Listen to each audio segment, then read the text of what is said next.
కనుమ గొప్పతనం ఏమిటి అంటే సనాతన ధర్మం యొక్క విశాలమైనటువంటి హృదయం.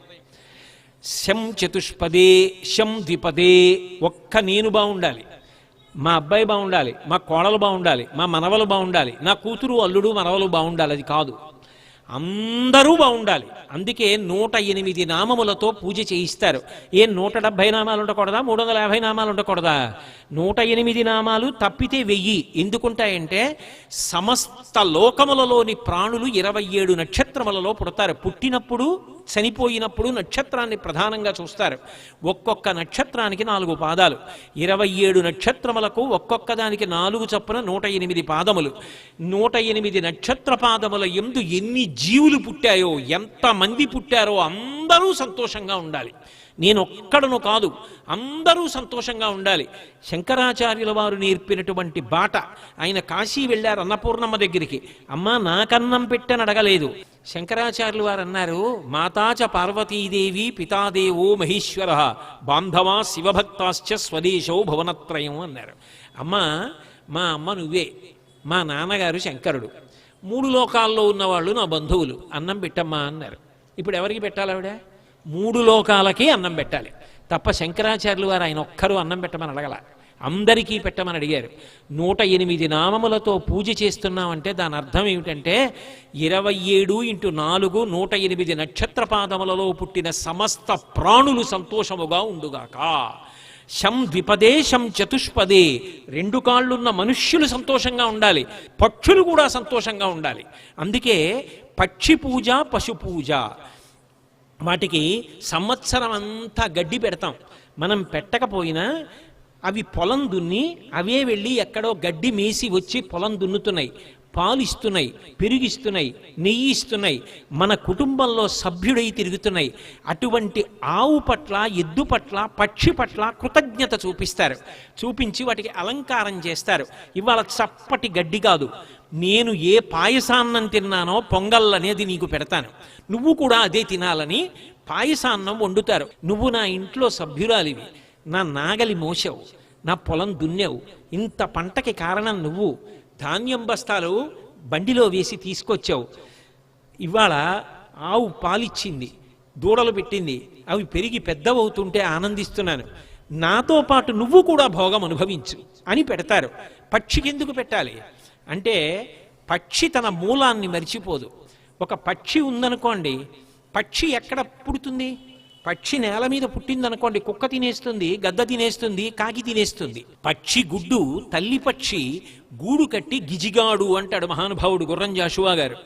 ఆ పక్షి గూడు కట్టి ఆ గూట్లో గుడ్డు పెడుతుంది, గుడ్డు పెట్టి పొదుగుతుంది, పొదిగిన తర్వాత పిల్ల అవుతుంది, కిలకిల కిలకిల అరుస్తుంది, ఎక్కడి నుంచో అమ్మ తీసుకొచ్చి అన్నం నోట్లో పెడుతుంది. 2 రెక్కలు వచ్చిన తర్వాత అప్పుడు ఎగిరి వెళ్ళిపోయి తన సంపాదన తాను సంపాదించుకుంటుంది. తను పుట్టడానికి, తాను పెరగడానికి, తాను ఉండడానికి, పెద్దదైన తర్వాత తాను గూడు కట్టుకోవడానికి, ఇల్లు కట్టుకోవడానికి స్థానమైనది చెట్టు. ఆ చెట్టు లేని నాడు తన బతుకు లేదు. అందుకే పండు తింటే గుజ్జు జీర్ణం చేసుకుంటుంది కానీ గింజని జీర్ణం చేయదు. మళ్ళీ చెట్లు రావాలి, చెట్లు రాని నాడు నాకు కృతజ్ఞత ఎక్కడుంది? చెట్టు రావలసిన గింజని జీర్ణం చేసుకోనని గింజలని భూమి మీద వదిలేస్తుంది, మలంలో రెట్ట వేసినప్పుడు గింజలు వదిలేస్తుంది. మళ్ళీ ఆషాఢం, శ్రావణం, భాద్రపదం వచ్చేటప్పటికి వర్షాలు పడతాయి. వర్షం పడ్డప్పుడు జామ గింజ జామ మొక్క అవుతుంది, సీతాఫలం గింజ సీతాఫలం అవుతుంది, మామిడి టెంక మామిడి మొక్క అవుతుంది. గింజలలోంచి మొక్కలు వచ్చి మొక్కలు చెట్లు అవుతాయి. తాను ఎక్కడ పుట్టిందో, ఎక్కడ పెరిగిందో, ఎక్కడ వృద్ధిలోకి వచ్చిందో పక్షి మరిచిపోకుండా అవి పెరగడానికి గింజలని రెట్టలో వేస్తోంది తప్ప జీర్ణం చేసుకోవట్లేదు. ఒక పక్షి ఇన్ని చెట్లు పెరగడానికి కారణమైంది. ఆ చెట్ల వలన నేను ఇవాళ పర్యావరణం సమతౌల్యంతో ఇంత సంతోషంగా ఉంటున్నా. ఒక పక్షి నాకు పాఠం నేర్పింది. ఏ అమ్మా నాన్న వల్ల ఇవాళ నేను పుట్టి వృద్ధిలోకి వచ్చానో ఆ తల్లిని తండ్రిని మరిచిపోవద్దు. నేను పుట్టిన చెట్టుని నేను మరిచిపోకుండా చెట్టు పెరగడానికి కారణమయ్యాను.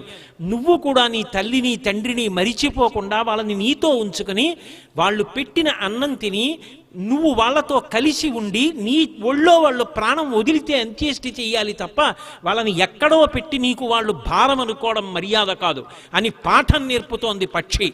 అందుకే పంట రాగానే దాన్ని గుత్తి కట్టి తీసుకొచ్చి దేవాలయాల్లో కడతారు. కట్టినప్పుడు ఆ పక్షులన్నీ వచ్చి ఆ గింజలు తింటాయి. పక్షుల పట్ల పశువుల పట్ల కూడా కృతజ్ఞత ప్రకటించగలిగిన విశాల హృదయమున్న జాతి భారత జాతి. సనాతన ధర్మం అంత గొప్పది. ఆ విశాల హృదయమునకు సాక్షి కనుమ పండుగ. ఆ కనుమ పండుగ నాడు అందుకని అంత గొప్పగా అలంకారం చేస్తారు. చేసి ఇంత గొప్పగా ఆ విశేషాలన్నిటినీ కూడా సమన్వయం చేస్తారు. ఇంత గొప్పగా జరిగేటటువంటి ఈ భోగి, మకర సంక్రమణము, కనుమ అనపడేటటువంటి ముప్పేటగా జరిగే పండగ త్రివేణి సంగమం. బంధువులందరూ కలుసుకుంటారు. గంగిరెద్దుల వాళ్ళు వస్తారు. సంస్కృతిని నిలబెట్టుకుంటారు. ఆ గంగిరెద్దులు వస్తాయి. అలాగే ఆడపిల్లలు మగపిల్లలు చక్కగా ఉయ్యాలలు వేసుకుని ఆడుకుంటారు. హరిదాసులు వస్తారు. వాళ్ళు ఒక చోట నిలబడి ఏమీ పుచ్చుకోరు. వాళ్ళు బిగ్గరగా కంఠంతో పాడుకుంటూ వెళ్ళిపోతూ ఉంటారు. ఆ పాడుకుంటూ వెళ్ళిపోతుంటే వాళ్ళ దగ్గరికి వెళ్ళి ఆ చిన్న పిల్లలతోటి ఆ బియ్యము పైసలు పళ్ళు ఇప్పిస్తారు. గంగిరెద్దు మీద పాత బట్టో కొత్త బట్టో కప్పిస్తారు.